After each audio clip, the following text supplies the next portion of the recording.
And today we're bringing... No, you go. No, you go. No, Okay. no, I go. No, you go. Hi, guys. Welcome back to Tam and Chico. I am Tam, and this is... I am Chico. And today we're going to be reacting to what, Chico? We're reacting to a Catholic call-in show where a mother has called in to ask I guess, the bishop. I don't even know what you call him in Catholicism. But the guy running the show was a good argument You call for him God. Father. You call him Daddy. Father, Papa. Okay, to Sonia in San Jose, listening on Immaculate Heart Radio. Hi, Sonia. How are you? Hello, how are you? Very well, Sonia. Thanks for your call. So my question is, my 8-year-old today came home from school and said his friend, who's a 10-year-old, said that God doesn't exist.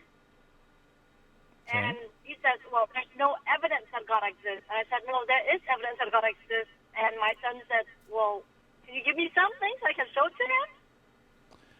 Well, it's a challenging question Well- because there is certainly evidence that God exists, but in order to be able to appreciate it, when you're dealing with someone coming from a skeptical perspective,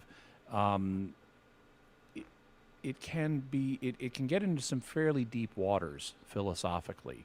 And how much an 8-year-old would be able to successfully communicate to a 10-year-old of, say, Aquinas' 5 ways is something that is a little iffy.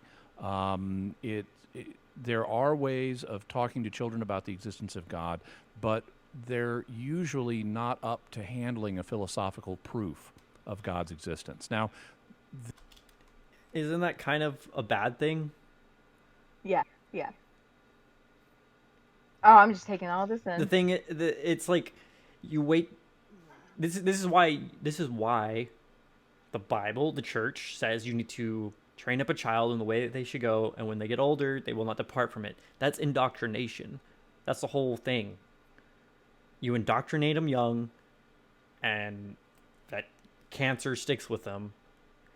But when you have a young child thinking critically for himself, which is surprising. I mean, it does happen, but it's rare when you're not to the age of reason, when your brain hasn't fully developed. This is why when you tell a kid at 18, 19, 20, oh yeah, there's this thing called God. They're like, It's what? it's not as likely that they're going to go for it. She called in and said, my son says, I need some evidence. Is there anything I can give my 10-year-old friend back at school? Well, philosophical, blah. I mean, that's the whole thing. The supernatural isn't in the natural, if the supernatural was even a thing. So how are you going to... there's nothing... This isn't explainable of like, my friend at school said dogs exist. Well, we can provide that with a snap of a finger. Yeah. There's actual demonstrable evidence. God, there's nothing. There's nothing. You know who he reminds me of? Besides every comic store clerk I've ever seen in real life or on TV. He looks like with the red shirt, like a ginger Santa Claus. Okay, now I can't unsee that. I was gonna talk about Overwatch character, but you beat me. Let's go. Push play.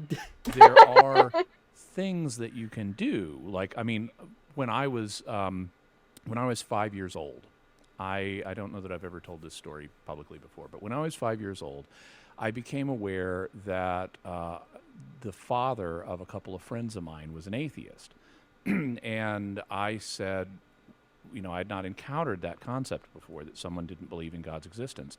And so I said, well, okay, God made everything.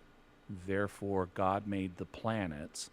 The planets clearly exist. Therefore, God must exist. And so this was my reasoning as a 5-year-old. I had invented a primitive form of the cosmological argument. That reasoning as a 5-year-old, unfortunately, is not good reasoning, as he kind of just admitted. But a lot of Christians, or a lot of theists, still hold to that. Well, all this stuff came from somewhere. Look at the trees. Look at the clouds. gotta come. That's it's an argument from personal incredulity. You know, when It's I an was a argument from Christian, ignorance. I'm sorry.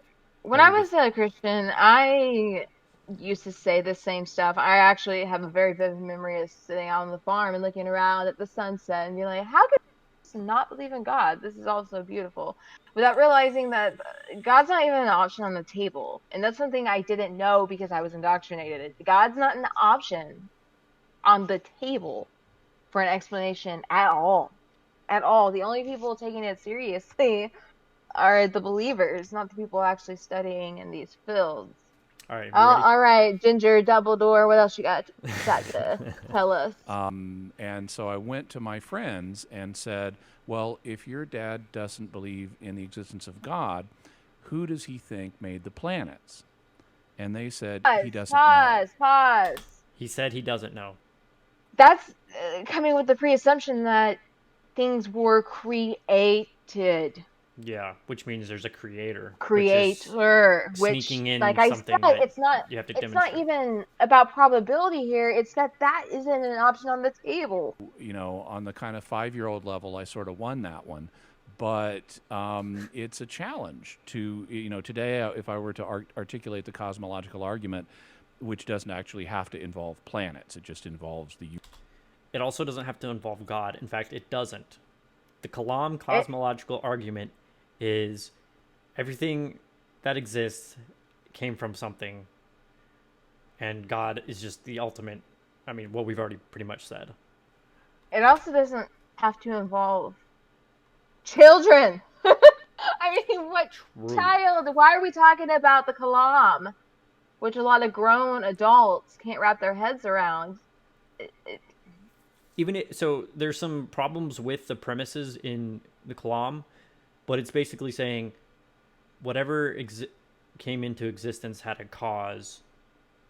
That's pretty much the whole argument. The Kalam states, but I'm just wondering why we're talking about this when her question was about a child that is how old? Probably, I don't know. The other kid that they were talking about was 10, so yeah. So why are we even bringing up? Okay. But even The if you were to grant that the Kalam was 100% sound and accurate, you've gotten yourself to a cause, not a God. For a cause to have a mind, a sentience, all this other extra stuff, that has to be demonstrated and not asserted. Yep. Universe as a whole. I would do it in a much more sophisticated way. The trick and the challenge would be finding something that an 8-year-old could say to a 10-year-old in this case. And rather than try to do that, I mean, you could use the kind of argument that I just did about the planets, but that may not convince a skeptical 10-year-old. Of course, no argument will convince a committed skeptic. And so there may be a limit to what you can do to begin with. But one thing that you might consider doing is kind of taking the question up a level. And because what an 8-year-old could say is, you know, you and I are very young and we're still growing, we're still learning. We're not the experts.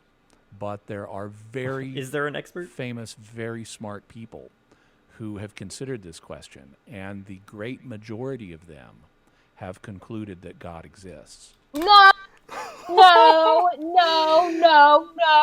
Argument ad populum for the win. You too, motherfucker. No.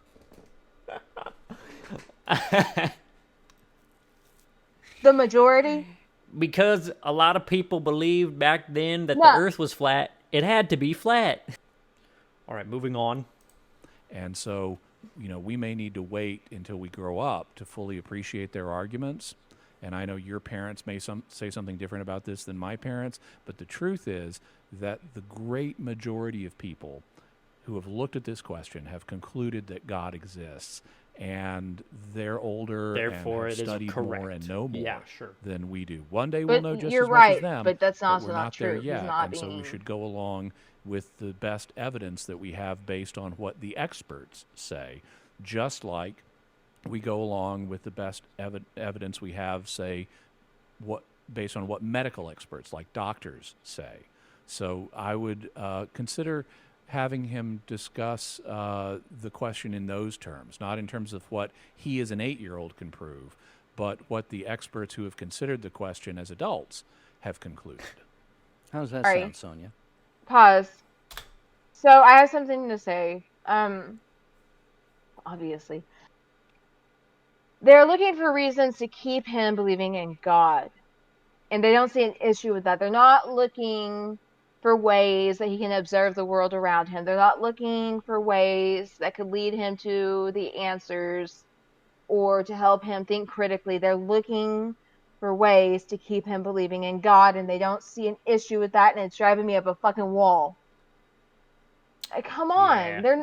they're just looking for ways, no matter if it's true or not, to keep him indoctrinated. Sad. And all we've gotten is argument ad populum and from authority. Because he's not saying show him what the facts are. They're trying to brainstorm ways to keep him believing in God. True or Right. not. What's the methodology? Ad populum and from authority. Okay, I will talk to my son about that, and because I raised my kids to fully believe that God exists Good. and Good. everything else. No, So in their That's great. their minds, they know and they believe completely that God do exist. Good. And one thing, and I'll mention it, I have a book out right now called A Daily Defense, where I go through in a very simple way different arguments for the existence of God. And if you check that out, you might be able to pick up some ideas from that. I've that yet your to hear children good might be able to argument for understand God. at the different ages they are. Thank you, Sonia, for your phone call to Catholic Answers Live. should we call them? I've actually called into a Christian radio show once, and it's some call-in show in California, and they have the verse on their website.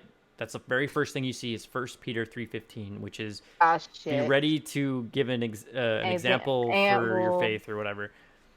Show a good reason. And I called in and said, I didn't really ask them like, why do you believe? I was just like, I briefly looked at what they said and stuff, and it was very much young Earth, and anti-evolution, obviously, if you're young Earth. I called in and I said, okay, hypothetically, if there's aliens that exist and they come down and they visit us, are you going to teach them the gospel? And they said, well, there's really just no evidence that those things even exist. And if they do come down, that's probably just demons, what we're seeing. That's what they said. And That's the then most logical I said, yeah, well, I'm just an atheist. I don't really believe in God or anything. I just wanted to know your guys' opinions. Like, what if hypothetically extraterrestrial life came here? Like, what would that do to your religion? Oh, no problem. It's just demons, and aliens don't exist. And then before they hung up, they sent me some Ray Comfort videos, some DVDs. I got them sent to me for free, all right? I found out that I was a lying, thieving adulterer. Now, Jesus said, if you look at a woman and lust for her, you commit adultery with her in your heart. Have you ever looked at a woman with lust? It's crazy. If someone called in and was like, yeah, so I'm having like a science TV show or whatever. Yep, so I'm having problems with understanding this part of physics, or this doesn't make sense to me in biology or cosmology. Oh, sure, yeah. Here's some sources. Here's this. This is actually how it works. If you don't believe me, you can look it up. I got all my sources right here. Here's our methodology that we used to test whether these sources are not peer-reviewed, blah, blah, blah. When it comes to God, well, there's philosophical experts, and just go with ad populum, but you are teaching them about God. Yes. Okay, good. This has been Chico. And this has been Tam. And we are the Power Ranger. We are the Tam and Chico.